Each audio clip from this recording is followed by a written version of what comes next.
There was no sense getting too attached to any one place. The time always came to say goodbye. From somewhere down the beach, an old Cyndi Lauper song played, something about time after time. Someone was always listening to 1980s music in Provincetown. "Okay, let's not make this sad," Hunter said, wiping her eyes. "Look up. A crescent moon. A crescent moon represents the cycles of life. Birth, death, and rebirth. New beginnings. It's the perfect time to manifest our intentions." "I know your intentions. To leave," Colleen said dryly.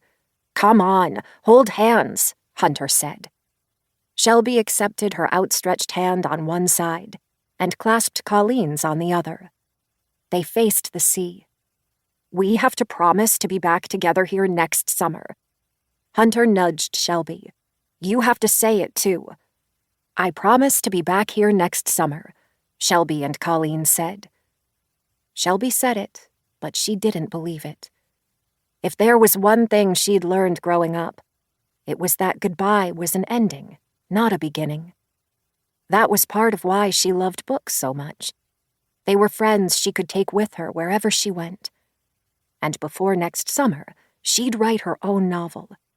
She promised herself right there, the crescent moon as her witness, that she wouldn't come back to Provincetown until she'd made that happen. She wanted books to be more than just the friends she could take with her. She wanted them to be her life, even if that meant leaving her actual friends behind. 2. 3 years later. New York City. May. There was no party like a book party.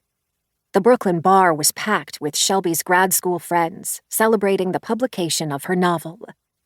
"What's that saying about putting in 10,000 hours?" one of them said, standing on a chair and raising a glass. "I think Shelby turned that into 100,000. To you, Shelby. You show us all how it's done. So, cheers." The group toasted.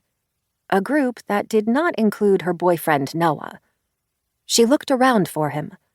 Union Hall seemed made for a publishing event. It felt like the library of an old estate, with wood-paneled walls, bookshelves filled with leather-bound copies, an old-fashioned standing globe, and worn leather couches. The only telltale sign they were in Park Slope and not Old Westbury were the tin ceilings and the view of bustling Union Avenue out the wide windows. That and the live music. Shelby spotted Noah across the room in conversation with a woman she didn't recognize. He'd been oddly distant all night. All week, now that she thought about it. He'd even forgotten to wish her a happy publication day that morning. It wasn't like he didn't understand what the day meant. He was a novelist, too. An aspiring novelist.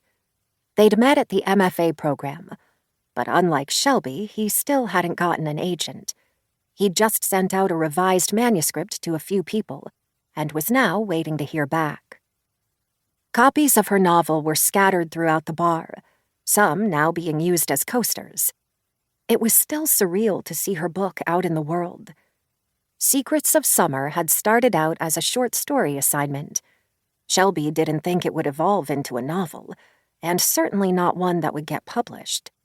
She hadn't planned to write about her summers in Provincetown, but all during grad school she found her mind returning to it again and again, even as she threw herself wholeheartedly into her New York City life. Before she reached Noah, she was intercepted by her literary agent. Claudia Linden was dressed in a sharply tailored pantsuit and towering heels, and looked every inch the industry powerhouse that she was. "Shelby, I must run, but—" She kissed her on the cheek. "I'm proud of you. Just the beginning. And I'm sorry I can't be with you tomorrow, but Ezra will make sure everything runs flawlessly."